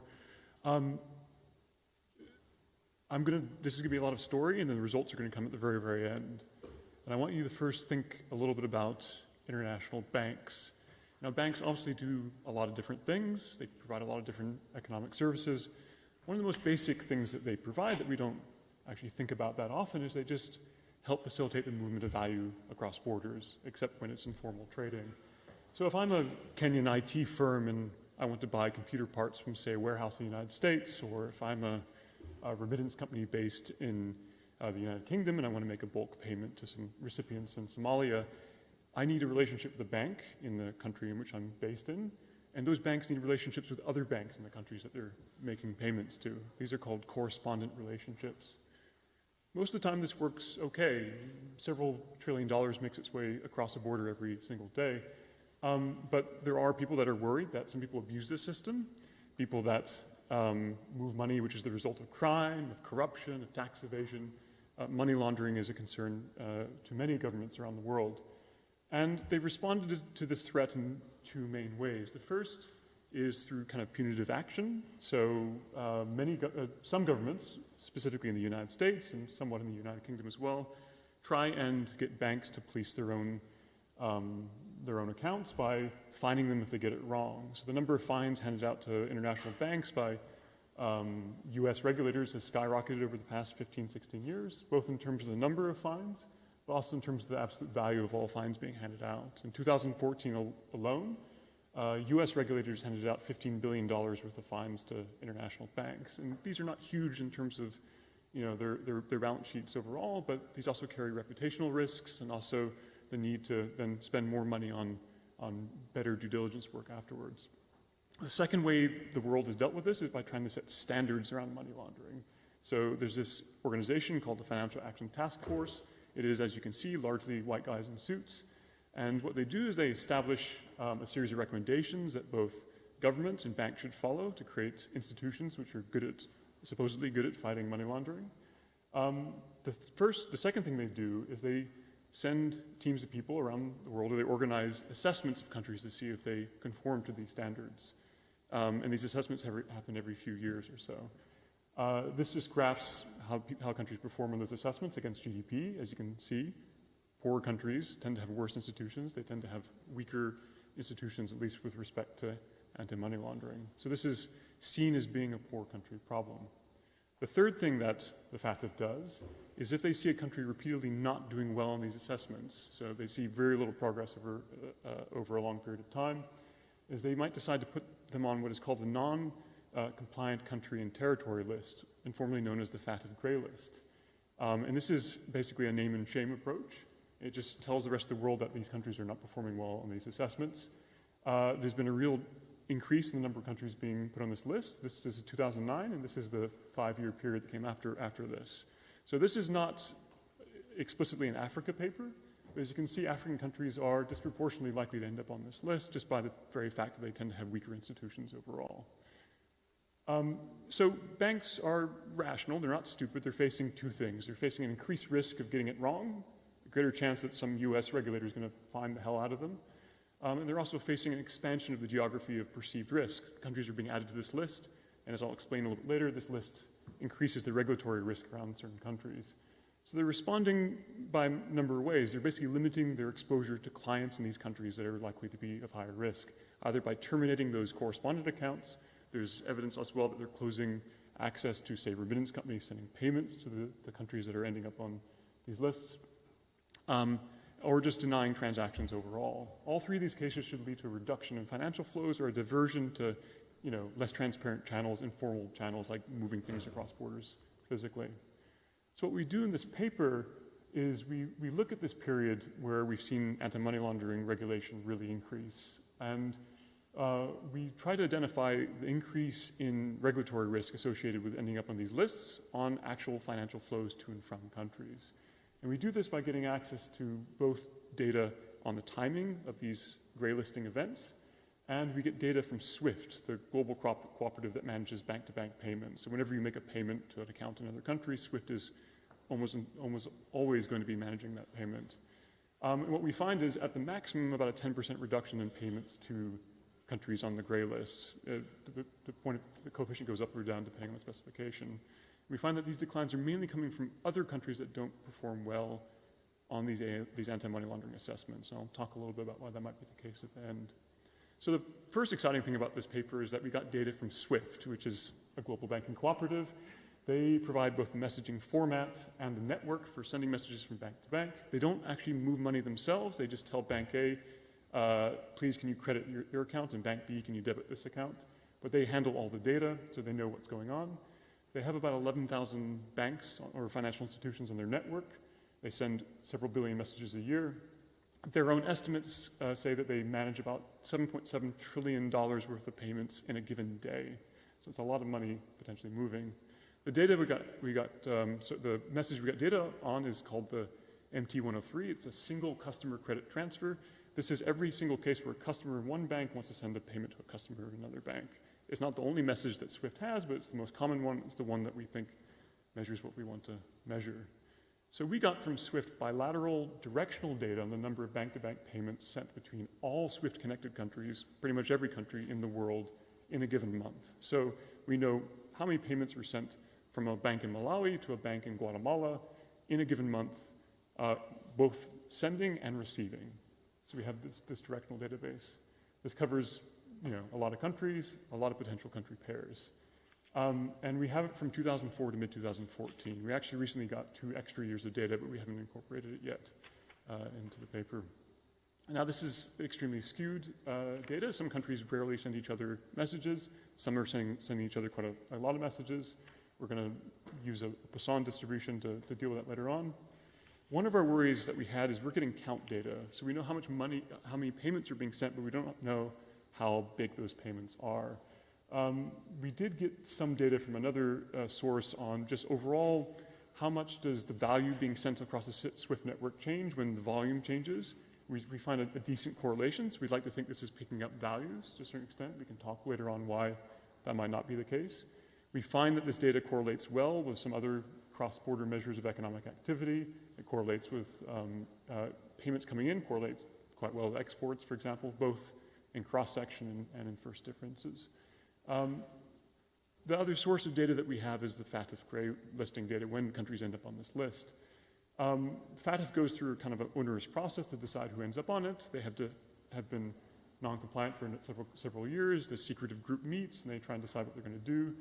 And they update their watch list 3 times a year. So every month, every February, June, and October, the list gets updated. So the timing of the update is not correlated with anything specific. They're not going to have a surprise announcement that comes in November. It's always in these 3 dates. This is not a binding recommendation. They're not telling anyone not to do business with these countries. They're just suggesting that they pay attention to the risks involved. But there's evidence that countries do pay attention. So in the US, for example, US regulators specifically issue guidance to banks telling them, pay attention, you need to have more checks, more careful checks for customers in these areas. But no one says cut off access. This is not a sanction. This is just a warning. But there's plenty of anecdotal evidence that countries really care about this. So once countries end up on the gray list, you see lots of headlines about how they're going to get off of it. Julia Morse at Princeton University has a nice paper looking at how countries actually respond to being gray listed by putting more effort into improving their AML institutions. One advantage of this timing, as I was hinting at, is that it's possible that while the decision to gray list may not be exogenous, the timing is at least exogenous. So a country could be non-compliant for a while, but the list gets updated at a very specific point in time. And that's just gray listing over time. Don't focus on the colors, just you see this massive jump in the last few years. So the 2 questions from the paper I'm just going to give you a sense of today that we look at is does FATF gray listing change the volume of payments entering or leaving a country? And we're going to do this, this is the sound you can hear is the blood pressure of macroeconometricians going up, but we're going to do this in a very basic kind of difference in difference framework. So on one side of the equation, we're going to have the number of messages being sent to or from a country. We're going to do a regression for both. Whether or not they end up on the FATF gray list, some time-varying country characteristics, country fixed effects, period fixed effects, and country-specific time trends. So in essence, we're going to do this as a Poisson regression. We do other variations in the paper. I should also note we pre-specified every regression we're going to run in this paper, which was actually a nightmare. So what we're looking at is the overall effect on sending and receiving. We do this both in monthly, quarterly, and annual data. We do it also, I'm going to show you very limited results. We do it for both across the entire sample, but also during the post-financial crisis area to account for what's a pretty major structural break in the data. When we have data at the right level of aggregation, we're going to include other things like GDP, governance, and a measure that we have of the quality of AML institutions in a country. So we're going to try and hold that fixed, at least in some of our specifications. There's lots of assumptions that need to hold for this to be identified. We can't have any immediate changes in the actual risk of money laundering taking place across this time. We just need this FATF gray listing event to be a signal that doesn't actually reflect an immediate change in the underlying conditions. One potential problem is a country may be worried that they're going to get gray listed. They may make some last-minute changes to their legislation. Another potential problem is that banks may anticipate the gray listing and pull out ahead of time. There's not much of a rationale to do so until the writing is actually on the wall. If this was the case, we should see a relative decrease in payments to or from countries right before a gray listing event. We don't really find any evidence of that happening. The other potential problem is that banks may actually update their actual priors in AML risk when this actually happens. They may take this signal not as an increase in regulatory risk, but actually as an increase in money laundering risk. The cynical view is that banks actually have a pretty good sense of what things are like on the ground, and they're just taking the signal for a regulatory signal rather than a money laundering one. And it's also not clear if a country actually passes a law that actually anything's going to change on the ground in the short term.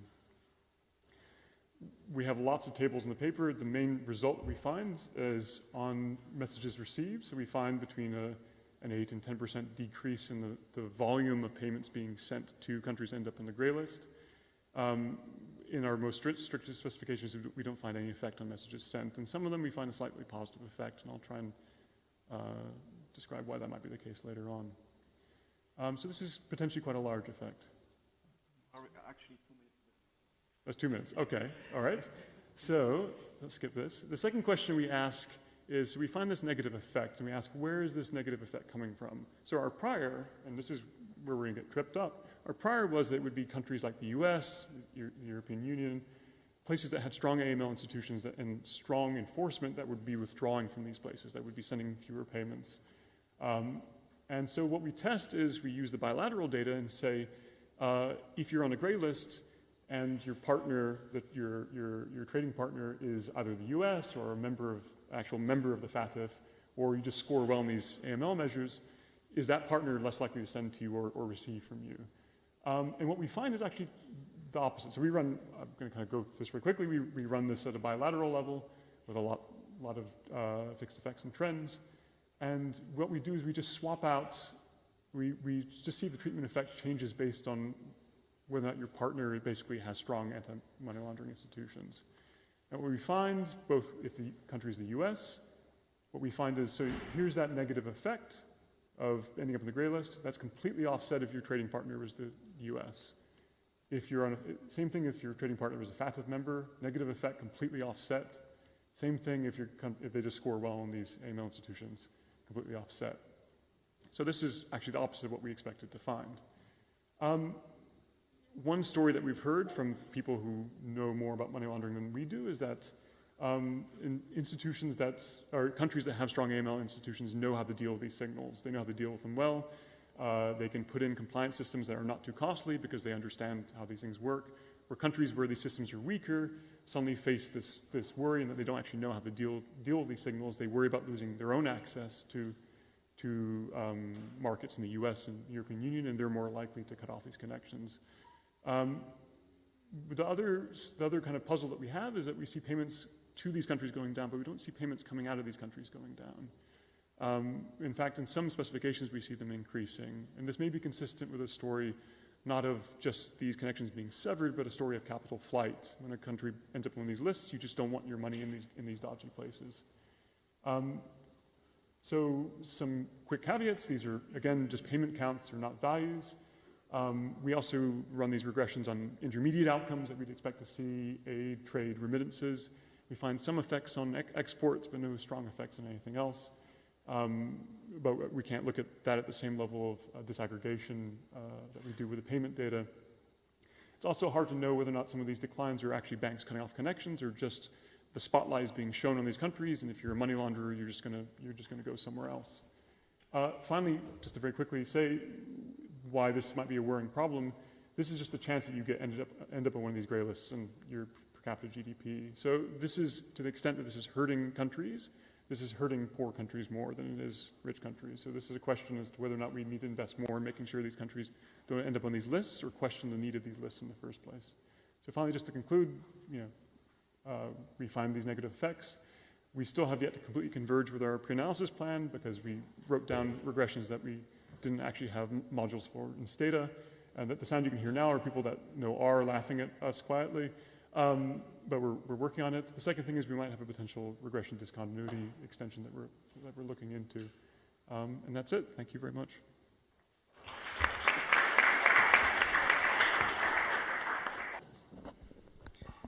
So thank you very much. I must first apologize. I thought actually the guidance we had been given was not to prepare any slides. Maybe I misread that. So I only have some oral. It's actually not. I checked on there. It doesn't say. But so apologies for that if I didn't prepare that. But I found this paper so cool that I even forgot to give you the red card that the time was over. It's really something that I think has an extreme policy relevance, and it's become a big issue given that we've seen this massive increase in regulatory requirements for cross-border payments. And I think you provide a quite interesting or very credible framework for why banks might be actually withdrawing their presence or their exposure to constituencies that are not complying with requirements that are now international best practice. Now I have a couple of comments which I would like to kind of organize around maybe comments on the theoretical framework, then around the identification strategy, and then maybe on the interpretation of the results. And I should say, obviously you already kind of mentioned some of the caveats. It's more kind of thinking maybe aloud, what could we maybe also as an audience come up with to address some of these issues. So the first thing that came up to my mind is when you looked at, or you presented the theoretical framework, is that you say that it's a relatively straightforward cost-benefit analysis that you have in mind, but your line of argument goes very much on the costing side and very little on the benefit side. And I say this because obviously, the last couple of years have been very remarkable in terms of the type of monetary policies that we have seen. We've seen quantitative easing, extremely low interest rates that have actually made it more profitable, relatively more profitable to actually be present in many of the countries that you identify as non-compliant, basically, or that the FATF identifies as non-compliant.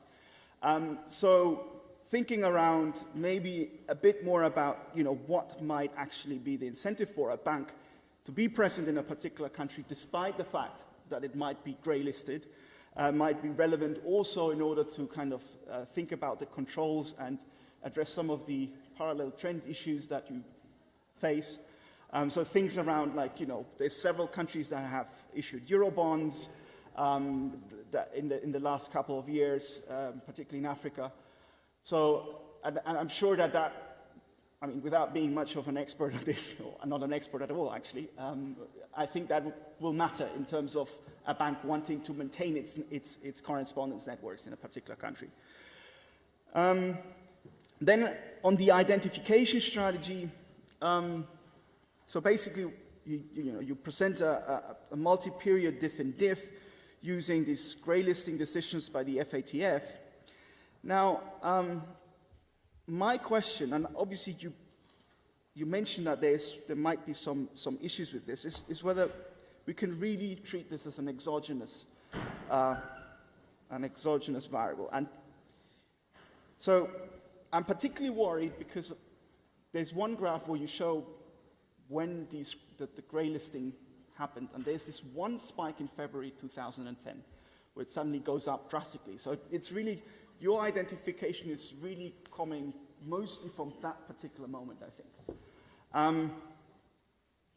Now, the February 2010 was quite special because if you look at what happened in 2009, you had two G20 summits where the FATF was actually asked to come up with a list by February 2010. So if you go into the declaration, I went into it on 2 days ago, and there's basically the declaration of all the leaders says we ask the FATF to come up with this list. So obviously that is, I think, going to create some issues, because you have this period between the announcement in September 2010 and then the grey listing in September 2009 and the grey listing in 2010, which is probably worth looking into. And maybe we should also think about, using a very standard diff in diff rather than the grey listing, just kind of thinking of the fact that there was a before and after in the kind of regulatory zeal by industrialized countries, and tried to see whether we can come up with some sort of a control group along those lines. And obviously, this would require more thinking about whether this is feasible. Then last, and it's about the interpretation of results, and obviously you say this in the caveats, is whether we can really, how do we interpret this really? Because it's true that you are identifying countries and not really banks. Now, I was surprised because at the beginning of your presentation, you seemed to say that you actually have data on the banks by country, or at least whether the number of banks has kind of gone up, the actual networks in countries, so bank-to-bank linkages. I don't know whether you have that, but given that you aggregate everything to the country level, it's not clear to me whether it is banks withdrawing so that you have this kind of de-risking effect that you mentioned there, or whether it is really customers being more afraid to transfer the money and ask their banks to transfer the money because they might face some action there. So yes, that would be my comments. Really sorry again for not having a couple of slides, but I hope that they're nevertheless useful. Thank you. Great, thank you. Thanks for the comments. Totally take your point that we very much focus on the cost side. To be honest, this paper was shaped very much by the discourse that's been happening in the AML community over the last few years about whether or not excess enforcement has led to basically an increase in both expected costs and actual costs of doing due diligence and other types of work. But we haven't looked at all on the benefit side, so that's something we could definitely do more of. On identification, very fair point that this is all kicked off in a given specific point in time. We can try and investigate that both by just looking at the pre-period. There's some gray listing going on in the beginning of the 2000s, or even just dropping that period altogether.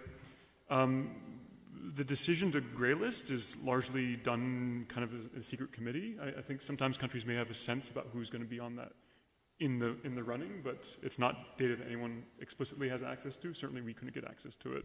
We wanted to, because then at least you have like going for the Oscars, like the worst type of Oscars, but then at least then you have like some sort of a control group. As I said at the very end, one thing that we're thinking about doing is that there's actually kind of an explicit decision process where when a country is evaluated against its compliance with the FATF recommendations, if they meet 10 of the 16 sub-recommendations, then they're safe. If they meet only 9 of them, then they're actually put on this process to potentially be gray listed. So we're looking to that as a possible way to find a slightly better control group. But my sense is that no one knows explicitly right before it happens that it's going to happen. But you're right, there's other things that could be going on that we need to think more about. And yeah, so the numbers I mentioned about banks and customers earlier on in the presentation are from other sources, and they're more aggregate sources. So we know there's also industry reports that correspondent connections are on the decline, the actual bank-to-bank connections are decreasing. We can only observe that directly because we only have the payment data, and we couldn't get correspondent data directly. That's something that's not handed out. So we can't distinguish between whether or not these are people not going to the bank anymore. I mean, the fines are only happen at the bank level. A person, unless they're actually can't be fined for money laundering unless they're actually laundering money. But it could be, as I said at the very end, it could be people worried about being detected. And that's also an issue with the count data somewhat as well. There's something called Smurfing, which is where if you don't want to be detected, if you don't want to set off a bank's alarm systems, you basically try and you split up your payments into smaller payments.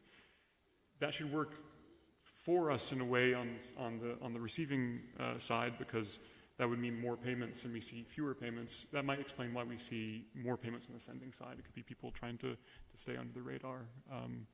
But thank you in general for your comments. I've run this over, but let's take a couple of questions if there are some. Ranel, Will?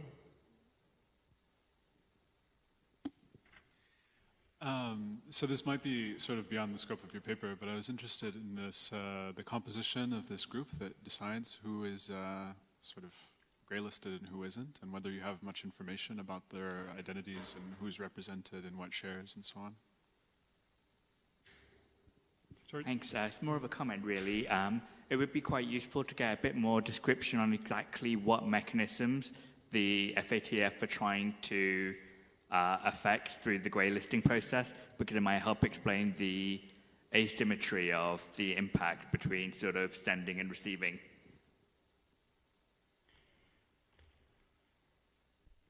Yeah, one more. But actually, sorry, can I get clarification from you, Will? Do you mean characteristics in terms of country characteristics?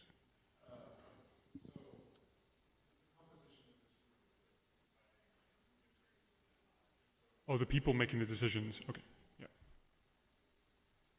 All right, So I really like the paper. I guess I'm a bit confused, though, and this may just be because I don't launder enough money. Laundering money, you're sending it, and the receiving, of course, is a good way of getting it back, but your paper seems to show an intensification of potential money laundering, even after they're gray listed. So I don't know, perhaps it's just setting this up as sort of the effect of on money laundering rather than sort of this, the effect of international sanctions on banks' willingness to do business in these countries. Sorry, when you said something about intensification? Say that again.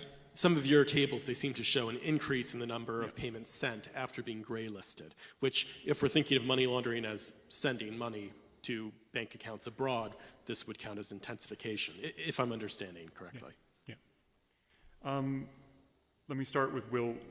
I'll go through the comments that way. So the composition of the FATF, if I last remember, it is about 34, 35 countries, largely OECD. They've been bringing in more emerging economies over time. India, Russia's been a member for a long time, and Brazil, I think, recently joined. They have a rotating presidency. That's actually something we looked into because we thought maybe that would be a good instrument in case it affected their decision making, but it doesn't appear to, so kudos to the FATF. But this is largely a group of rich countries making decisions about the compliance of poorer countries. And there are sometimes questions about, so if you actually look at, say, the US State Department's indications of what countries are likely to have the largest volume of money laundering, it's the US, the UK, and a lot of other countries. And so there's a certain sense of whether or not these are countries that haven't really cleaned up their own houses, punishing other countries. I don't know if that's kind of what you wanted me to get at. Randall, I just wrote down a description next to your comment, but can you remind me what your comment, descriptive around what?